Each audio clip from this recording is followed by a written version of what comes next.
जय मल्हार, जय Shivaji.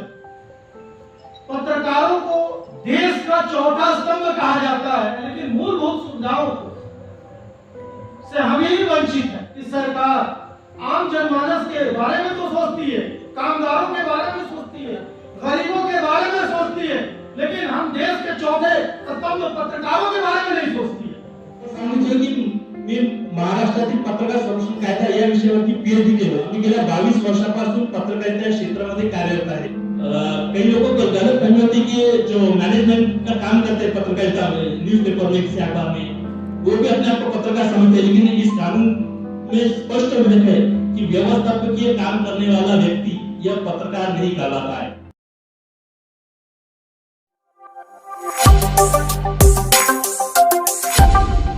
Smart Ahmednagar news. पत्रकार सुरक्षा कानून बनाने के लिए सड़क से लेकर संसद तक संघर्ष करेगी Indian journalist association. Seraj Ahmed Qureshi. अर्थशक्ति जाति धर्म से प्रभावित होकर पत्रकारिता न करे। Devanand Sinha, Aurangabad, Maharashtra. Indian journalist association का 7वां अंतर्राष्ट्रीय पत्रकार सम्मान सम्मेलन व संगोष्ठी मौलाना आजाद रिसर्च सेंटर सभागार, औरंगाबाद, छत्रपति संभाजीनगर, महाराष्ट्र में हुआ संपन्न। इस कार्यक्रम में देश विदेश के सैकड़ों पत्रकारों ने लिया हिस्सा। सम्मेलन को संबोधित करते हुए मुख्य अतिथि इंडियन जर्नलिस्ट एसोसिएशन के राष्ट्रीय अध्यक्ष सेराज अहमद कुरैशी ने महाराष्ट्र सरकार पर कटाक्ष करते हुए कहा कि सरकार ने पत्रकार सुरक्षा कानून तो बना लिया है, मगर सही मायने में अभी तक उसका लाभ पत्रकारों को नहीं मिल रहा है। वैसे तो पत्रकारों को देश का चौथा स्तंभ कहा जाता है, मगर आज भी पत्रकार अपने हितों के लिए लड़ाई लड़ रहा है। सरकार को इस पर ध्यान देने की आवश्यकता है। पत्रकार सुरक्षा कानून बनाने के लिए सड़क से लेकर संसद तक संघर्ष करेगी इंडियन जर्नलिस्ट एसोसिएशन। महाराष्ट्र सरकार विधान परिषद में शिक्षक निर्वाचन क्षेत्र की तरह पत्रकार निर्वाचन क्षेत्र बनाए, जिससे पत्रकारों की समस्या के निस्तारण के लिए पत्रकार विधायक विधान परिषद में अपनी बात रख सके। पत्रकार हितों की रक्षा एवं वर्तमान परिवेश में पत्रकारिता की चुनौती पर कहा कि पत्रकारों को सुचिता एवं सकारात्मक पत्रकारिता पर बल देने की जरूरत है। उन्होंने कहा कि हर शब्द का अपना कलेवर होता है, इसलिए शब्दों के चयन पर पत्रकारों को विशेष रूप से ध्यान देने की आवश्यकता है। बदलते परिवेश में पत्रकारों को समय समय पर कार्यशाला का आयोजन कर नई अत्याधुनिक प्रौद्योगिकी और सुविधाओं के सहज भाषा शैली का ज्ञान देते हुए प्रशिक्षित करने की जरूरत है। विशिष्ट अतिथि इंडियन जर्नलिस्ट एसोसिएशन के झारखंड प्रदेशाध्यक्ष देवानंद सिन्हा ने कहा कि अर्थ, शक्ति, जाति, धर्म से प्रभावित होकर पत्रकारिता न करें। कार्यक्रम की अध्यक्षता मराठवाड़ा प्रदेश अध्यक्ष मोहम्मद ताबिश और संचालन प्रदेश महासचिव मिर्जा शफीक बेग ने किया। कार्यक्रम के संयोजक मोहम्मद ताबिश ने आगंतुकों के प्रति आभार प्रकट किया। इस अवसर पर पत्रकारिता में उत्कृष्ट कार्य करने वाले पत्रकारों को आचार्य बालशास्त्र जांभेकर अवार्ड सम्मान एवं स्मृति चिन्ह देकर सम्मानित किया गया। इस सम्मेलन में महिला विंग की राष्ट्रीय सचिव मधु सिन्हा, नेपाल के वरिष्ठ पत्रकार इश्तियाक आलम, चंदन महतो, उसके साथ ही प्रेम स्वरूप श्रीवास्तव, शेख जाकिर हुसैन, विदर्भ प्रदेश अध्यक्ष सैयद अनवर अली, प्रदेश संगठन मंत्री सलीम मोहम्मद कुरैशी पालघर, जावेद शेख यवतमाळ, ॲडव्होकेट राहुल शेंडे गडचिरोली, अशफाक आरिफ खान प्रदेश अध्यक्ष मध्य प्रदेश, मोहम्मद जावेद अख्तर बिहार, मोहम्मद अनवारुल हक लखनऊ, मंजूर अहमद पख्तून जम्मू ए काश्मीर प्रदेश अध्यक्ष, शैलेश सिंह वाघेला गुजरात प्रदेश अध्यक्ष, अनिल खडसे हिंगोली, जावेद खान प्रदेश उपाध्यक्ष महाराष्ट्र, मोहम्मद ताबिश प्रदेश अध्यक्ष मराठवाडा महाराष्ट्र, मिर्जा शफीक महाराष्ट्र, जनरल सेक्रेटरी हमीद शेख लातूर, बिलाल कुरैशी उस्मानाबाद, गणेश धनगर जलगाव, सैयद नासिर अहमदनगर जिल्हा अध्यक्ष, फरहान शेख, शाहबाज सय्यद, अराफत शेख, सय्यद मोईन औरंगाबाद, इरफान शेख जिल्हाध्यक्ष औरंगाबाद, आमिर खान याच्या 7व्या आंतरराष्ट्रीय पत्रकार संमेलनानिमित्त इथे आलेल्या सर्व पत्रकार उपस्थित उपसंपादक शुभदा भिंगारदेव, असोसिएशनच्या वतीने अहमदनगर न्यूज। हार्दिक स्वागत करतो।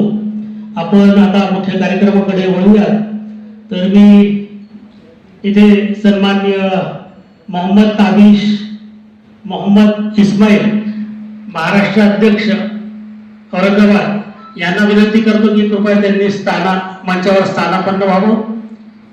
त्याचप्रमाणे मिर्जा शफीक बेग महाराष्ट्र सचिव यांनी देखील मंचावर स्थापन्न व्हायचं आहे. त्याचप्रमाणे आमच्यामध्ये जावेद खान महाराष्ट्र उपाध्यक्ष यांनी देखील मंचावर स्थानापन्न व्हावं अशी मी त्यांना विनंती करतो. मराठवाडा सचिव अनवर अली साहेब यांना देखील मी विनंती करतो की कृपया त्यांनी मंचावर स्थानापन्न व्हावं. विदर्भ प्रदेशाध्यक्ष नागपूर येथील सन्माननीय सय्यद जाकीर हुसेन यांना देखील विनंती करतो की कृपया त्यांनी मंचावर स्थानापन्न व्हावं. त्याचप्रमाणे राहुलजी विदर्भ प्रदेश महासचिव त्यांनी देखील मंचावर स्थानापन्न व्हावं अशी मी त्यांना विनंती करतो. यवतमाळचे तालुकाध्यक्ष जावेद शेख यांना देखील मी विनंती करतो की कृपया त्यांनी मंचावर स्थानापन्न व्हावं.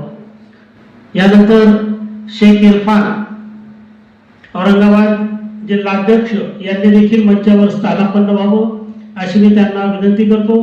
पालघरचे सलीम कुरेशी यांना देखील मी विनंती करतो की त्यांनी मंचावर स्थानापन्न व्हावं. अहमदनगरचे जिल्हाध्यक्ष सय्यद नासिर जाकीर यांना देखील मी विनंती करतो की कृपया त्यांनी मंचावर स्थानापन्न व्हावं. त्याचप्रमाणे जालना जिल्ह्याचे जिल्हाध्यक्ष सन्माननीय आमिर खान यांना देखील मी विनंती करतो की कृपया त्यांनी मंचावर स्थानापन्न व्हावं. इंडियन जर्नलिस्ट एसोसिएशन के प्रदेशाध्यक्ष सन्माननीय देवेंद्र जी सिन्हा जी मौजूद है. मैं उनसे अनुरोध करता हूं कि कृपया वो अपना प्रास्ताविक करें. इंडियन जर्नलिस्ट एसोसिएशन की जो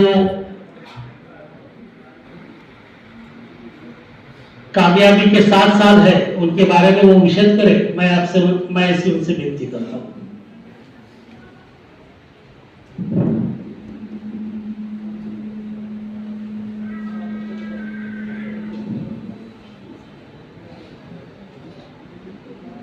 नमस्कार, जोहार, आदाब सबको. और यहाँ मंच पर बैठे हमारे राष्ट्रीय अध्यक्ष सिराज अहमद कुरैशी जी को और तमाम जो यहाँ इंडियन जर्नलिस्ट एसोसिएशन के जो कर्मठ योद्धा हैं वो यहाँ पर बैठे हुए हैं, सबको मेरा नमस्कार है और जोहार.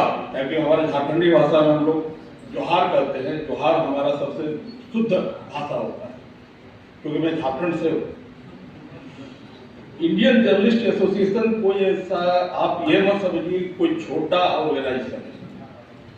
इंडियन जर्नलिस्ट एसोसिएशन एक बड़ा रूप लेते जा रही है, विकराल रूप लेते जा रही है और समाज में इस तरह से काम कर रही है कि कोई अगर अलग संगठन का भी कोई हो, नाम नहीं लूंगा, लेकिन अलग संगठन का भी कोई व्यक्ति होता है, पत्रकार होता है, और जब उसकी जरूरत पड़ती है, खास करके मैं झारखंड के बारे में बता रहा हूँ, तो तुरंत एक ही आता है Indian journalist association. Indian journalist association मैं मानता हूं कि पत्रकारों के हित के लिए सदैव तत्पर है और कार्य कर रही है. आज आप लोग को देख करके काफी खुशी हो रही है और हमारे जितने भारत क्या नेपाल जहां जहां है हर जगह हमारा इंडियन जर्नलिस्ट एसोसिएशन कार्य कर रहा है और आगे करते रहेगा. और ये आप इतना भीड़ देख रहे हैं, हो सकता है कि नेक्स्ट ईयर में जगह ही नहीं मिले किसी को इस हॉल में. तो इंडियन जर्नलिस्ट एसोसिएशन का मांग सदा मैं एक 8 सूत्री बता रहा हूं जो हमने मांग किया झारखंड गवर्नमेंट से, और झारखंड गवर्नमेंट का मुख्यमंत्री से, राज्यपाल से, डीजीपी से, सबसे मांग किया और सबने हामी भरी. और यहाँ तक मैं आपको बता दूं जो पिछले करीब महीने पहले हमने डीजीपी को एक ज्ञापन दिया था जिस पर कि वो कार्य डीजीपी वहां के कर रहे हैं कि फर्जी जो पत्रकार है या प्रेस लिख करके जो जाते हैं गाड़ी में या मुकदमा जो फर्जी पत्रकारों पर हमारे झारखंड में कम से कम तो 100 के लगभग मुकदमा है, उसको हटाने का, उच्च स्तरीय जांच का। तो ये जो हम लोग जो झारखंड में कर रहे हैं, मैं चाहता हूं कि पूरे भारतवर्ष में ये लागू हो, क्योंकि जो फर्जी फंसा दिया जाता है, फर्जी मुकदमा करके फंसा दिया जाता है।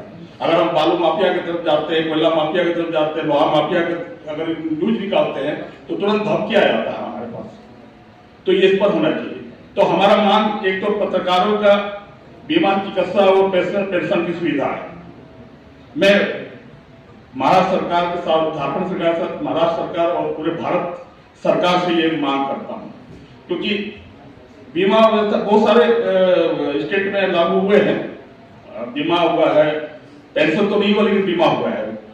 और एक पत्रकार सुरक्षा कानून जो हमने आपको बताया कि हम लोग मतलब मौत कहिए कि मतलब मौत को अपने गले लगा के चलते हैं और न्यूज बनाते हैं, और हम पर अटैक होता है, हम चारों से अटैक होता है, चाहे पॉलिटिकल हो, चाहे क्राइम जो कर रहा हो, जो माफिया हो, उसमें हम लोग को चुना नहीं जाता है। सबसे पहला ये हमारा होना चाहिए। दूसरा है कि एक आप देखते हैं राष्ट्रीय राजमार्ग पर जो टोल टैक्स है, हम लोग पत्रकारों को बहुत भारी पड़ता है।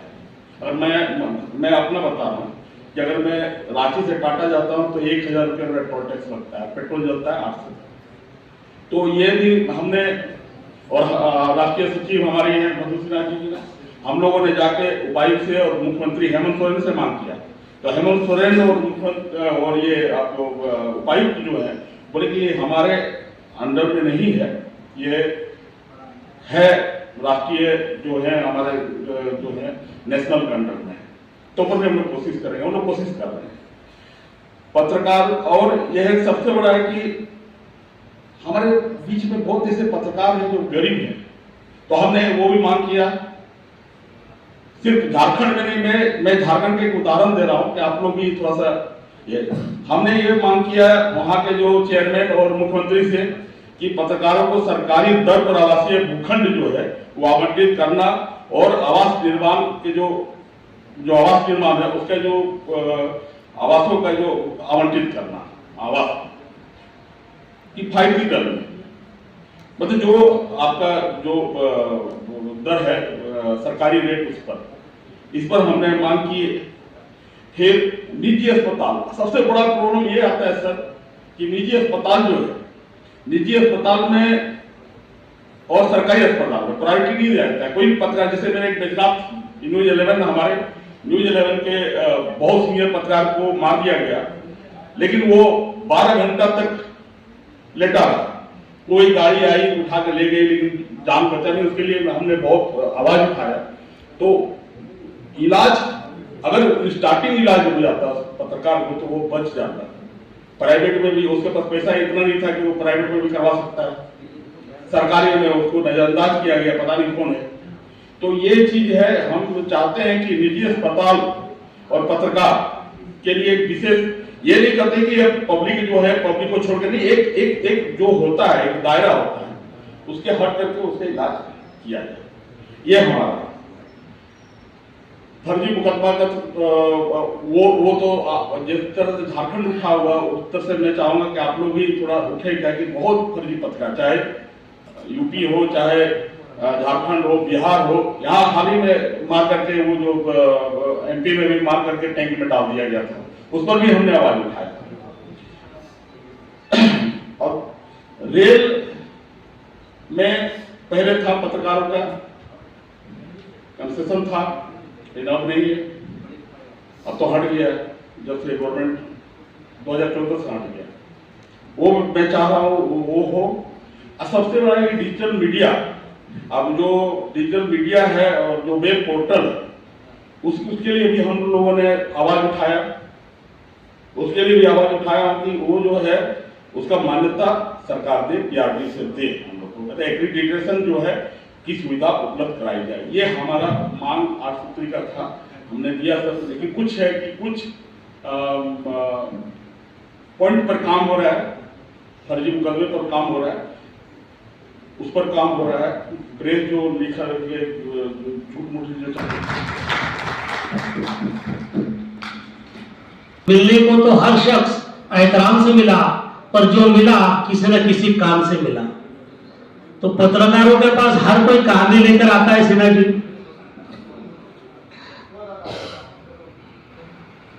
और इंडियन जर्नलिस्ट एसोसिएशन की तरफ से जो भी पत्रकारों के हित में काम हो रहे हैं, निश्चित ही ये नेतृत्व में आगे बढ़ते जाएगा। महाराष्ट्र में एक कहावत है कि अतिथि देवो भव। तो सम्माननीय राष्ट्रीय अध्यक्ष मोहम्मद सिराज अहमद कुरैशी, इनका इस्तकबाल करने के लिए ताबीज मोहम्मद, इनको मैं विनती करता हूं कि वो उनका इस्तकबाल करें। मंच से विनती करता हूं कि वो उनका तालियों के साथ स्वागत करेंगे।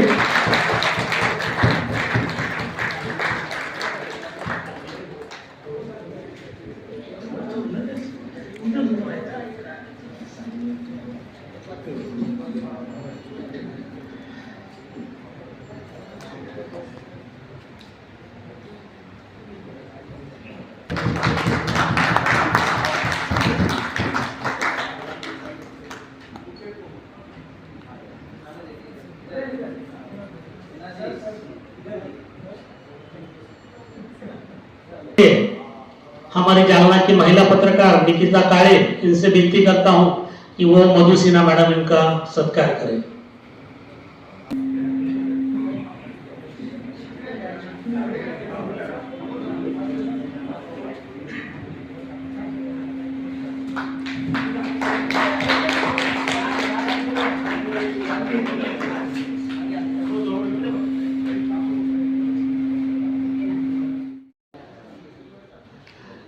त्यानंतर व्हॉइस मीडियाचे जालना जिल्हाध्यक्ष राजेश भालेराव यांचं स्वागत करण्यासाठी मी सुनील भारती यांना विनंती करतो की त्यांनी त्यांचं स्वागत करावं।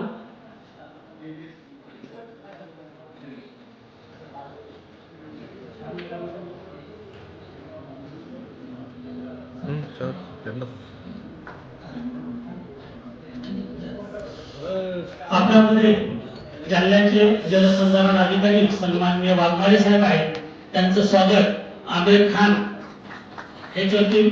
मी त्यांना विनंती करतो की कृपया त्यांनी त्यांचं स्वागत करावं।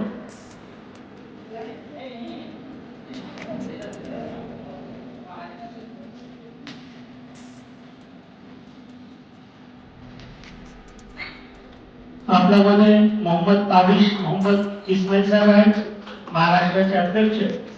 त्यांचं स्वागत करण्यासाठी मी नासिर सय्यद यांना विनंती करतो की त्यांनी महाराष्ट्राचे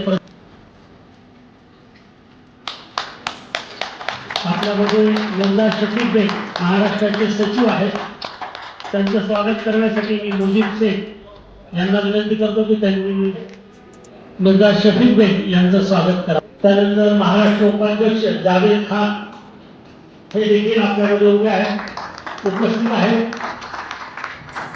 त्यांचे साहेब आपल्यामध्ये आहेत, त्यांचं स्वागत शेख उमेर हे करतो।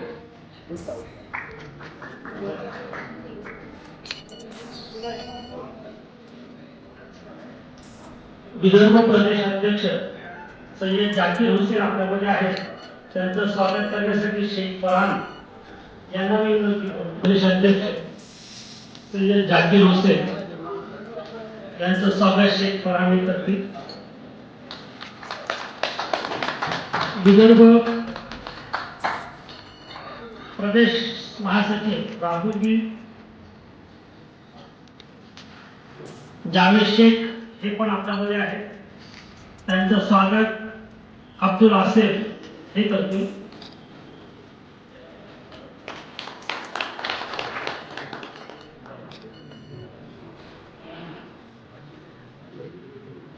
औरंगाबाद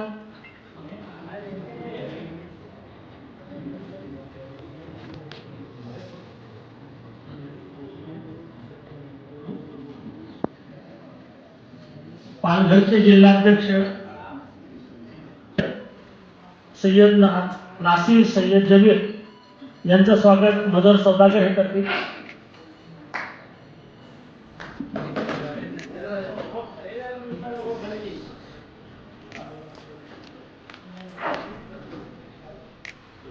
औरंगाबादचे जिल्हा उपाध्यक्ष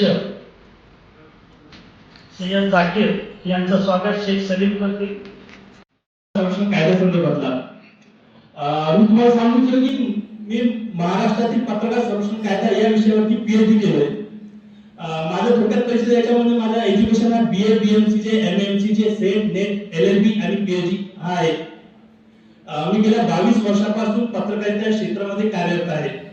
त्यामुळे पत्रकारांना पत्रकारिता करत असताना नेमक्या काय काय अडचणी येतात, काय काय प्रॉब्लेम्स येतात आणि त्याला कशा प्रकारे फेस करायचं मी म्हणजे स्व अनुभव घेतलेला आहे. त्यामुळे या विषयावर मी चांगल्या प्रकारे बोलू शकतो.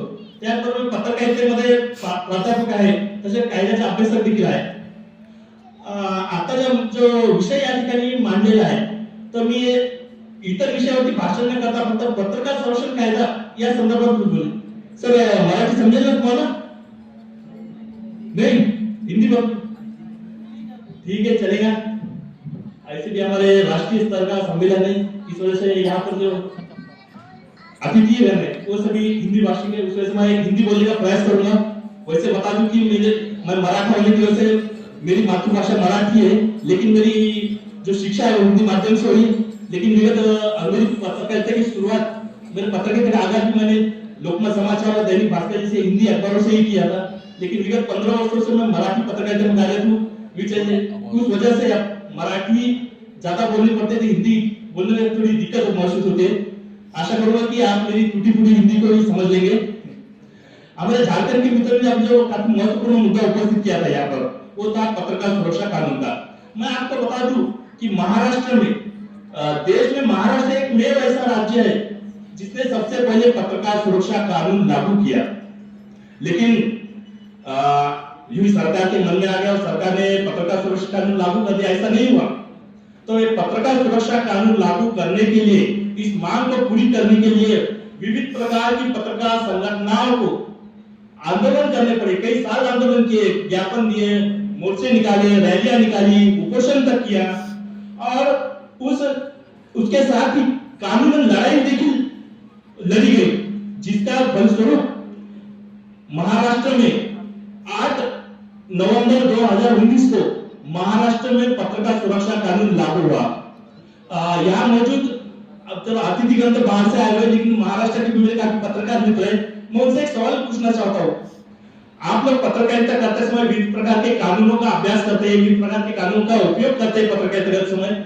मुझे बताइए कि महाराष्ट्र के जो आपके पत्रकार बंधु हैं उनसे मैं सवाल करता हूँ कि महाराष्ट्र में जो पत्रकार सुरक्षा कानून बनाया गया है, क्या कोई उसका नाम बता सकेगा? उस कानून का नाम क्या है? एनीबॉडी?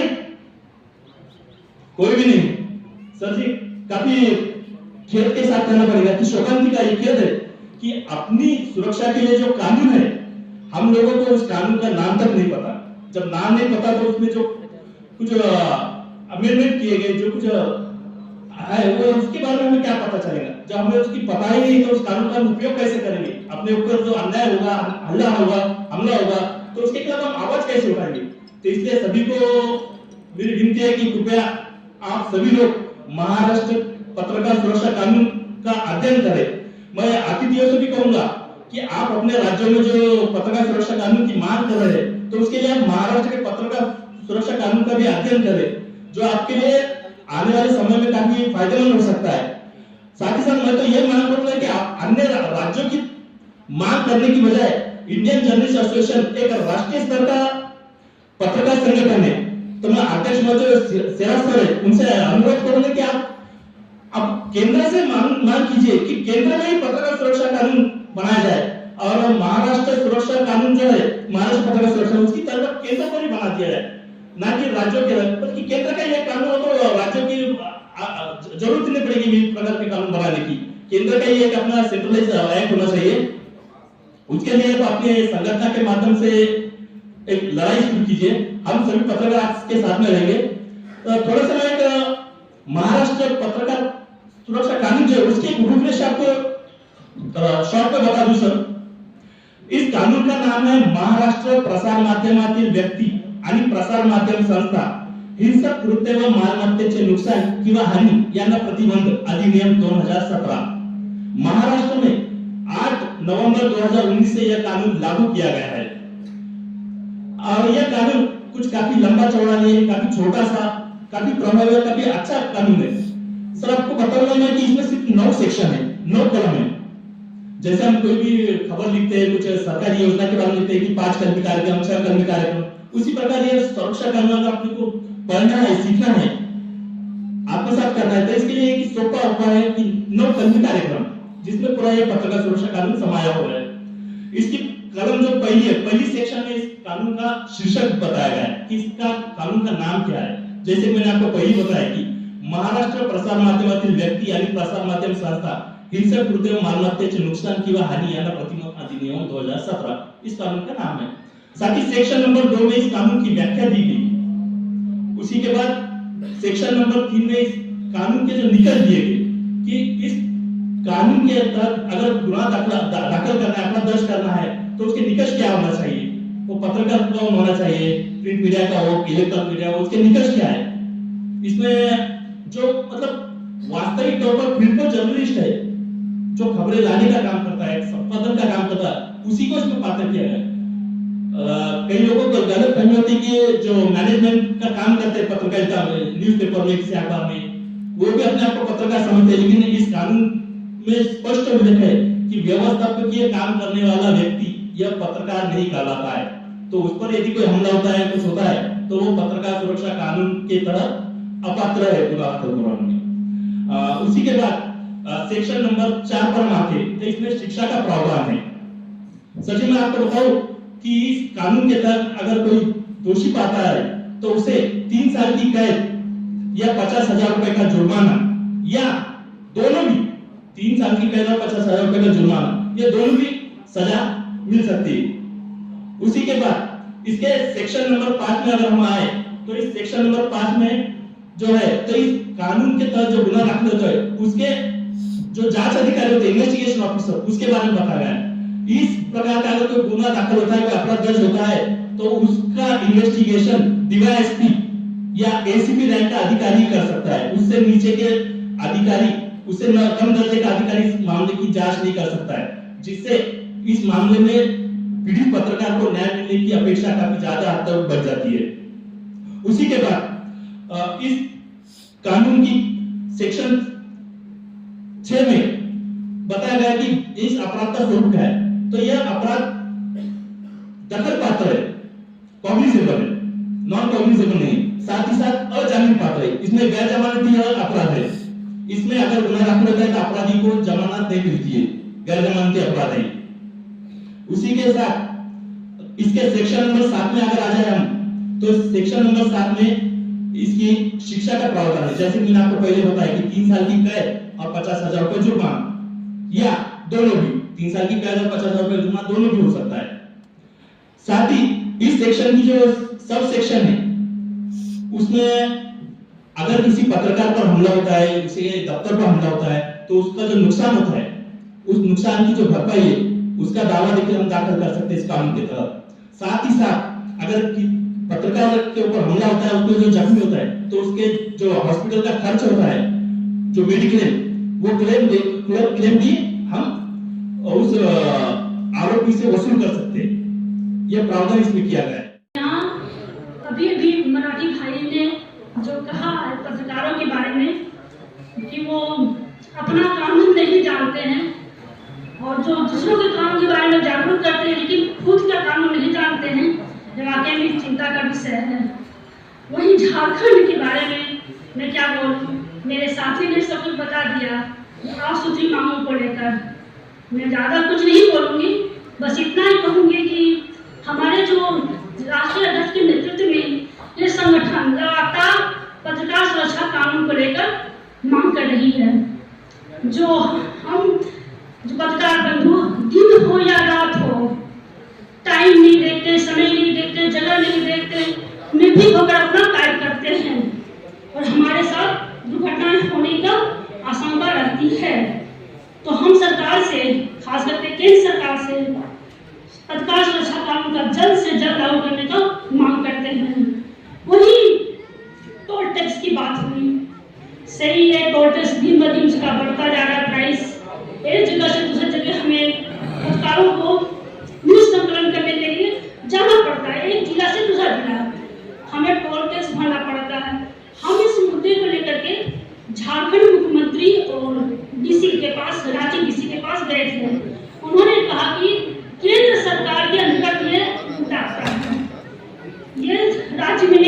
भी हम कोशिश करेंगे।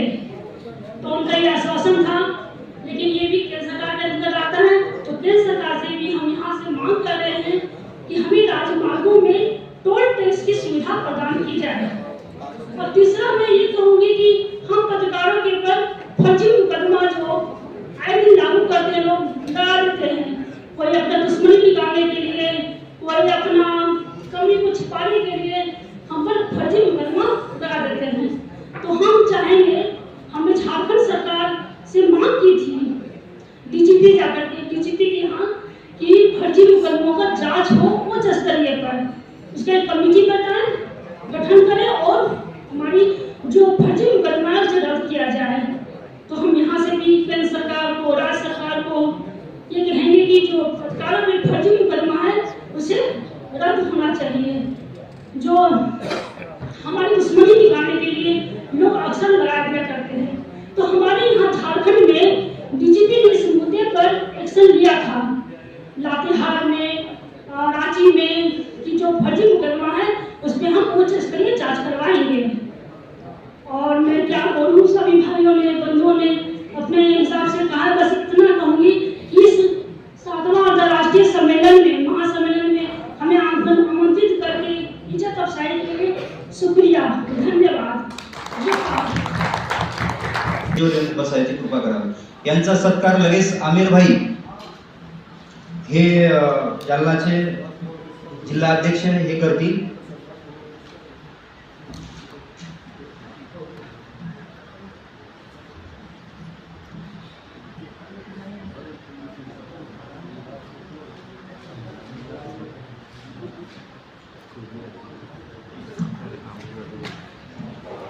रतन असारामजी लांडगे साहेब यांचा सत्कार आमिर खान जी हे करतील।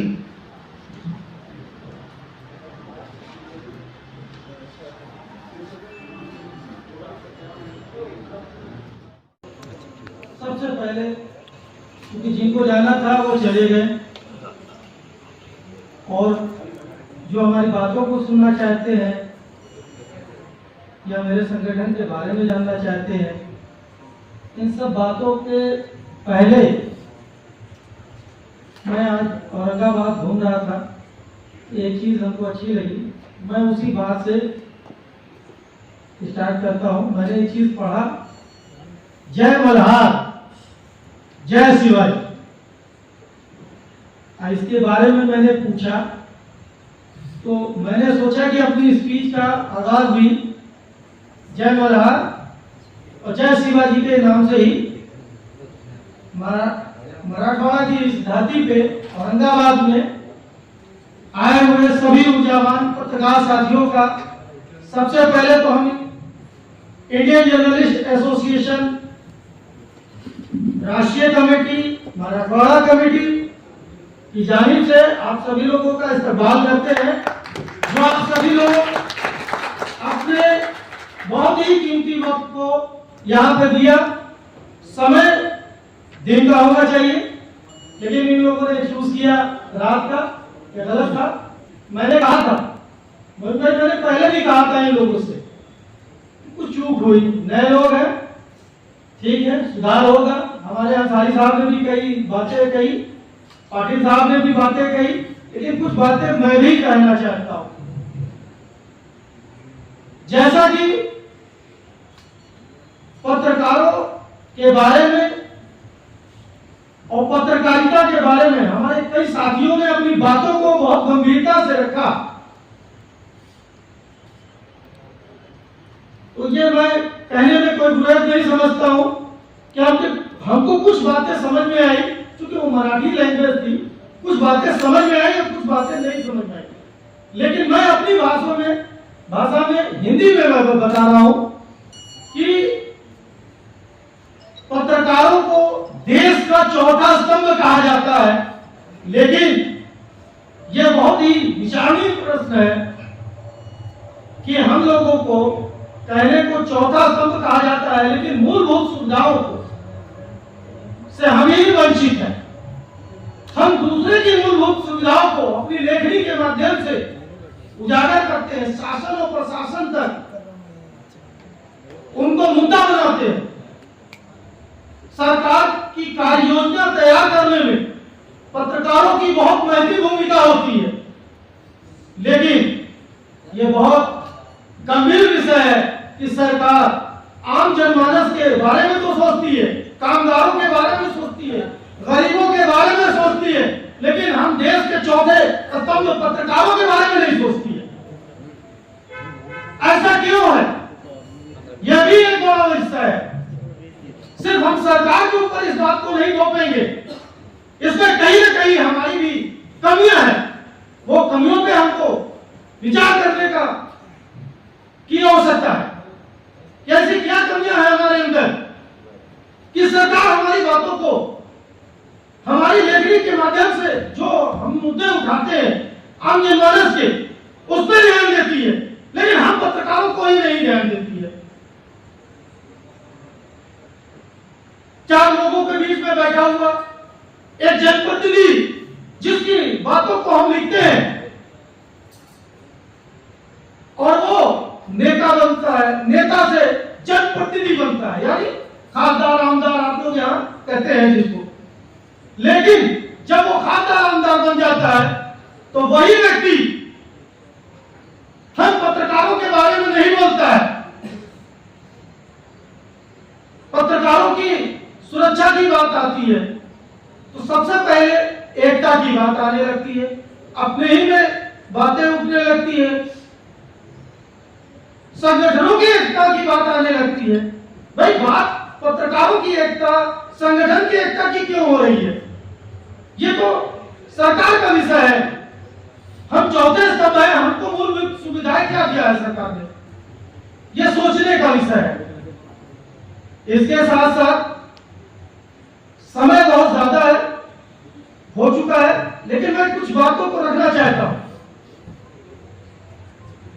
पत्रकारों की मूलभूत सुविधाओं से पहले हमारा इंडियन जर्नलिस्ट एसोसिएशन भारत के 24 राज्यों में कार्य कर रहा है और लगातार पाटिल साहब ने कहा कि मराठवाड़ा और यहाँ की बात न करते हुए झारखंड की, मैं ये कहता हूँ कैसा मराठवाड़ा, कैसा यूपी और कैसा बिहार, हम भारतवर्षी पत्रकार हैं, तो केंद्र सरकार इस पर ध्यान दे। हम पत्रकारों के लिए पत्रकार सुरक्षा कानून बनाए,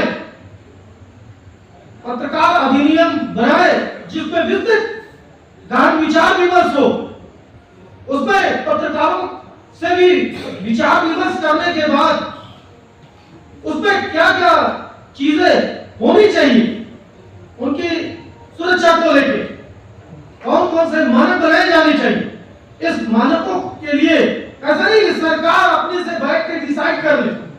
भाई हमारा मुद्दा है, हम पत्रकारों का मुद्दा है और हमको ही आगे क्यों किया जाएगा, मैं यही जानना चाहता हूं। अभी कुछ साथी कहने लगे कि ट्रेनिंग की जरूरत है। भाई हम किसी की समस्या उठाते हैं तो हमको ट्रेनिंग की जरूरत नहीं पड़ती है, होनी चाहिए ट्रेनिंग, अच्छी चीज है, उससे जो नौजवान पत्रकार है जागरूक होंगे। लेकिन मैं ये कहना चाहता हूं कि अगर हम खबर लिखते हैं तो हमको ट्रेनिंग की जरूरत नहीं पड़ती है और सरकार उस पे, सरकार और प्रशासन, केंद्र की सरकार हो या प्रदेश की सरकार हो, उसको अपनी कार्य योजना में लाती है, उस पर कार्रवाइयां होती है, उस पर तबादले होते हैं। लेकिन जब पत्रकारों की बात आ रही है तो आप आपस में ही मतभेद हो जा रहे हैं, ऐसा क्यों हो रहा है? ये बहुत बड़ा प्रश्न है। आज पत्रकारिता पे बहुत तोहमत लगा है कि भारतीय पत्रकारिता में गिरावट आई, वो क्यों आई है, इस पर भी सोचने की विषय है। कोई कहता है प्रिंट मीडिया जिम्मेदार, कोई कहता है सोशल मीडिया जिम्मेदार, कोई कहता है इलेक्ट्रॉनिक मीडिया जिम्मेदार, मैं कहता हूं कि मीडिया जिम्मेदार। तो पेड़ में तो हम नहीं, कुछ लोग हैं कॉर्पोरेट जगत इस वक्त जो है हावी हो गया। आप निष्पक्ष रिपोर्टिंग करते हुए अब जान जोखिम में डाल के अपने संस्थान को खबरें भेजते हैं, लेकिन क्या है, आपकी खबरों को बेच दिया जाता है, आपकी खबरों को दबा दिया जाता है, आपकी खबरों को तोड़ मरोड़ के कॉर्पोरेट जगत के ये जो संस्थान है, चाहे वो जो भी अखबार हो, वो आपकी खबरों को तोड़ मरोड़ के प्रेस करते हैं कि कहीं से उनका हित ना हो, कहीं से उनके विज्ञापन बंद ना हो सरकार के द्वारा। हमको याद है कि मैं 2019 में बिहार के गर्दनीबाग में, मैं जो पटना स्थित गर्दनीबाग धरना स्थल है, हम लोगों ने पत्रकार सुरक्षा पाटिल जी पत्रकार सुरक्षा कानून की मांग को लेकर हम लोगों ने धरने किए थे। और इसी तरह से बहुत जोर शोर से हम लोगों ने सवाल उठाया था सरकार के ऊपर, और मेरी डिमांड थी कि हम तब तक सांस नहीं लेंगे, हम सड़क से लेकर संसद तक इस लड़ाई को इंडियन जर्नलिस्ट एसोसिएशन के बैनर तले लड़ेंगे। और आपको यह बताते हैं मोइन भाई कि हमारी वो खबर जितने बड़े मीडिया हाउस है उन्होंने दबा दिया। बाद में पता यह क्या चला कि ये सारे संस्थान उनको डर सताने लगा कि ये खबर अगर मैं चला देता हूं तो कहीं उसमें मेरे विज्ञापन रोक न दिए जाए। इसके अलावा मैंने एक बात और बोली थी कि मजीठिया वेज आयोग की जो अधिनियम पास हो गया 1955, और बाद में मजीठिया वेज आयोग जो बनाया गया है, जिसमें श्रम मंत्रालय को भी शामिल किया गया है कि पत्रकारों की एक न्यूनतम वेतन क्या होना चाहिए, वो सिफारिश से लागू ही नहीं की जा रही। अभी पाटिल जी ने एक बात कही कि यहाँ पत्रकार सुरक्षा कानून बना दिया गया, लेकिन वो अमल में कब आया? 19 में बनाया गया, लेकिन यहाँ के हमारे इतने पत्रकार साथी थे, उन्होंने सवाल किया, एक भी साथी बता नहीं पाया। नाम नहीं बता पा रहा है, तो सोचिए कि वो सिफारिश लागू नहीं हुई है, जमीनी स्तर पर लागू नहीं हुई है। ये बताता है कि वो अगर अधिनियम सही रूप से काम करता, सरकार की मंशा सही होती, तो वो अधिनियम हमारा कोई ना कोई पत्रकार साथी पाटिल जी की इस बात का जवाब देता। पाटिल जी को इतनी विस्तार पूर्वक उस पर चर्चा करने की कोई जरूरत ही नहीं पड़ती। और रही बात संगठनों की एकता की, तो देखिए हर संगठन को एक नहीं कर सकते, हर संगठन का उद्देश्य अलग है, उसकी कार्य योजना अलग है, उसकी कार्यशैली अलग है, चाहे वो स्टेट लेवल पे हो चाहे राष्ट्रीय लेवल पे हो। आम आदमी को एक नहीं कर सकते हैं। जैसे मैंने अभी कहा कि कोई भी मुद्दा उठ रहा है तो उसमें सबसे पहले आ जा रहा है कि पत्रकारों की एकता होनी चाहिए, संगठनों की। मैं कह रहा हूं ऐसा क्यों आ रहा है, हम ऐसी बातें क्यों कर रहे हैं? हमको अपने भाई की बात को आगे बढ़ाना चाहिए। इसके साथ साथ पत्रकारों की हम लगातार मांग, पत्रकार सुरक्षा कानून के साथ साथ सभी जिला मुख्यालयों पे, भारत के सभी जिला मुख्यालयों पे प्रेस भवन, जिसको प्रेस क्लब कहते हैं, अत्याधुनिक सुख सुविधाओं से युक्त वातानुकूलित हो। हमारा भी एक नेता हो पत्रकारों का, जो विधान परिषद में अपनी मांगों को, हमारे पत्रकार साथियों की समस्याओं को वो विधानसभा के पटल पर रख सके और सरकार उस पर विस्तृत कार्य योजना बनाकर और उसको लागू कर सके। हमारे यूपी में शिक्षकों के लिए निर्वाचन क्षेत्र घोषित है, हमारी वहां पे भी मांग है, लगातार मांग है। मैंने खास तौर से 4 मुद्दों पे संघर्ष किया मोइन भाई। पत्रकार सुरक्षा कानून, दूसरा पेंशन योजना लागू हो गई है, अभी हमारी यूपी की गवर्नमेंट ने भी बहुत जल्दी ही लागू किया, लेकिन उसमें भी विसंगतियां हैं। विसंगतियां क्या है? उसमें श्रमजीवी पत्रकारों को ही दिया जाएगा, उसमें 10 साल या 20 साल पेंशन योजना, 20 साल के जो एक्सपीरियंस होल्डर पत्रकार है उन्हीं को दिया जाएगा। मेरा मानना है कि ऐसा क्यों हो रहा है? मानक को थोड़ा और शिथिल किया जाए कि जिसके दायरे में और ज्यादा हमारे पत्रकार को लाभ मिले। ग्रामीण क्षेत्र के पत्रकारों को मान्यता नहीं मिलती है, ब्लॉक और तहसील लेवल के पत्रकारों को मान्यता ही नहीं मिलती है, जिले लेवल के तक ही मांगता रह जाती है। और इसके साथ साथ राष्ट्रीय लेवल पे पत्रकार रजिस्टर हमारा होना चाहिए। हमारा हर जिले में कितने पत्रकार हैं, चाहे वो प्रिंट हो, इलेक्ट्रॉनिक हो, न्यूज एजेंसी हो, उनका एक रजिस्टर होना चाहिए। हमारी केंद्र सरकार से ये मांग है कि पत्रकारों का एक नेशनल लेवल पे एक रजिस्टर होना चाहिए। वो कहां से है, उनका पूरा बायोडाटा उसमें होना चाहिए।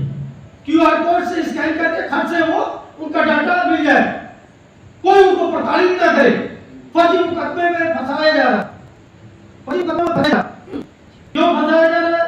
कोई निष्पक्ष लिख रहा है, लगातार लिख रहा है, वो चुप रहा है, वो बिक नहीं रहा है। कॉर्पोरेट घराने लीक कर देते हैं खबरों को कि अंसारी साहब ने तो आपकी खबर को लिखा है, तो वो वहां तो तब जाती है, लेकिन अंसारी साहब फिर भी लिखते रहे हैं। तो मेरी सरकार से मांग है कि किसी भी पत्रकार को पहले बिना जांच के उसकी गिरफ्तारी नहीं होनी चाहिए, एफआईआर भी नहीं होनी चाहिए। पहले निष्पक्ष रूप से उसकी जांच होनी चाहिए एप्लीकेशन की कि क्या सत्यता है उसमें, उसके बाद ही उसकी गिरफ्तारी होनी चाहिए या मुकदमा पंजीकृत होना चाहिए। जो नॉर्मली हमारी भारतीय संविधान में जो नागरिकों को अधिकार दिए गए हैं, उसी तरह पत्रकारों को भी अधिकार मिलने चाहिए। कहने को देश के चौथे स्तंभ है, हमको अपने हक मांगने पड़ रहे हैं, हम अपने हक को लिख नहीं सकते हैं। लिखते हैं तो पता यह चलता है कि कुछ लोग अपने ही भाई विरोध में उतर आते हैं।